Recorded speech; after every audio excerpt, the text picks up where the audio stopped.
Yo guys, what is up?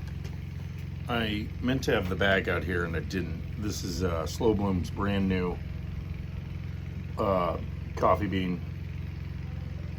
I think it's a Guatemalan. Whatever it is delicious. I will have it for you soon. If you have questions, let me know. If you have general coffee questions, let me know.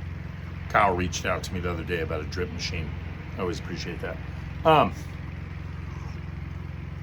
Speaking of being appreciative, the other big one is obviously we had the health update. I want to kind of continue on some of that. A lot of you guys reached out to me and shared some very kind words, and I can't tell you how much that means to me, and it's really appreciated. It was also really cool. I got an opportunity to talk to some people through me being open and talk about things I've struggled with. Like, they were asking me questions, which is really cool, which is what I really wanted to get all around all this, is talking to you guys about things that I've dealt with, and hopefully it sheds some light on some stuff, but also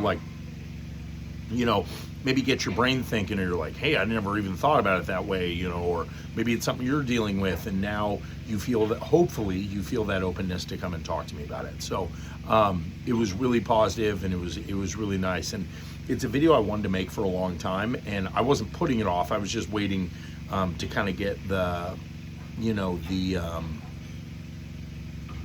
all the blood work done. Another thing too that I wanted to share with you guys with nutrition, that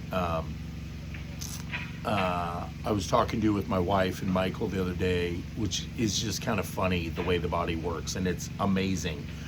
But I was listening to EC, who's my nutrition Yoda, EC Sinkowski, Optimize Me Nutrition,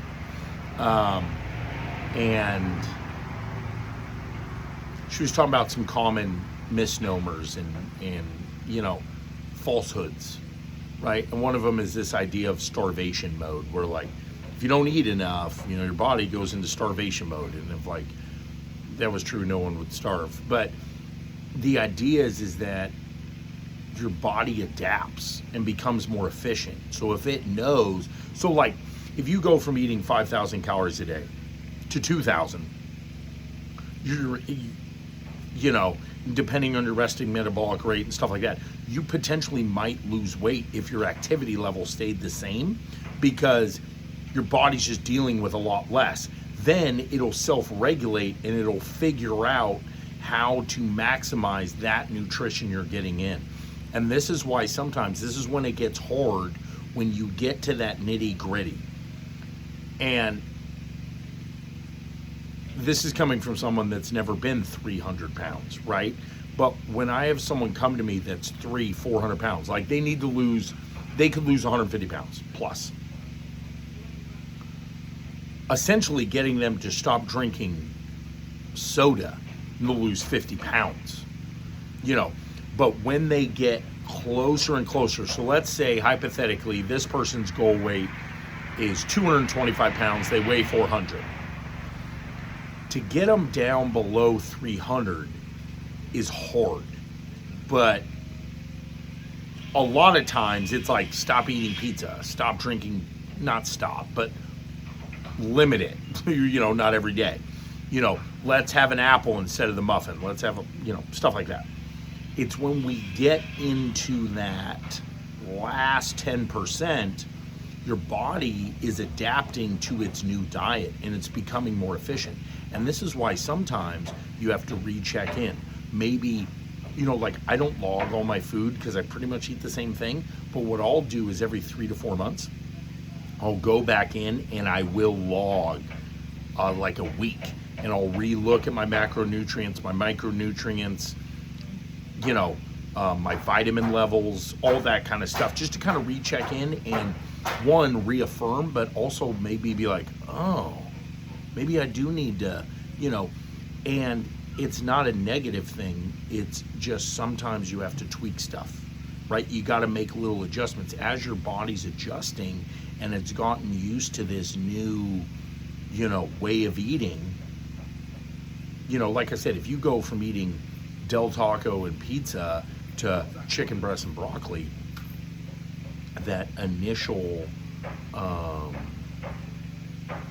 shock to the system, you know, will cause some massive, you know, weight loss and improvements and all that kind of stuff. But as you get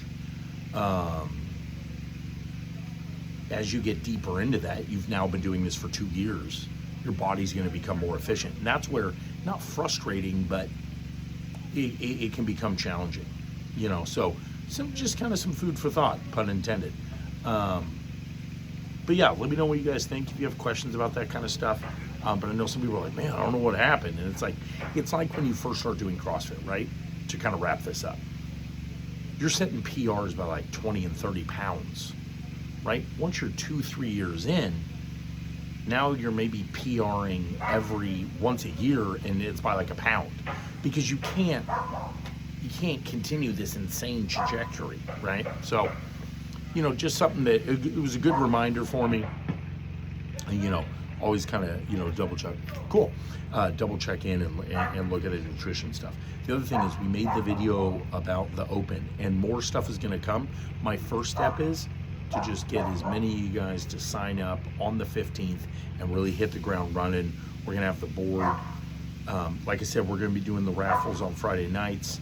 I got a lot of other fun things, exciting planned, but I don't want to get too deep in the weeds with some of that, because it doesn't start till February 27th. So I want to focus in on just signups. We're going to be doing some videos, and those of you guys that have done the open and have experienced it and know the great things that come out of it, make sure you share those stories with friends, right? It's often, and I get the joke, but when you're trying to get some people to start something new, to say, well, it sucks, but blah. Like, I get it, I get the joke, but it's not helpful in that moment. You know, it's just always being positive. You know, it's like if I had you do a stretch, I'm like, hey guys, let's hold the bottom of the squat. I know this sucks, but it's good for us. Instead of just saying, this is great for us, guys. Ankle mobility, hip mobility, right? So I want to spotlight a lot of those positive stories, encourage everyone to sign up, #win the open. I want it. I don't want to come in fifth again. Do it for me. Thank you. Have an awesome Monday, guys, and we'll see you at the box, and let's have a great week. Deuces.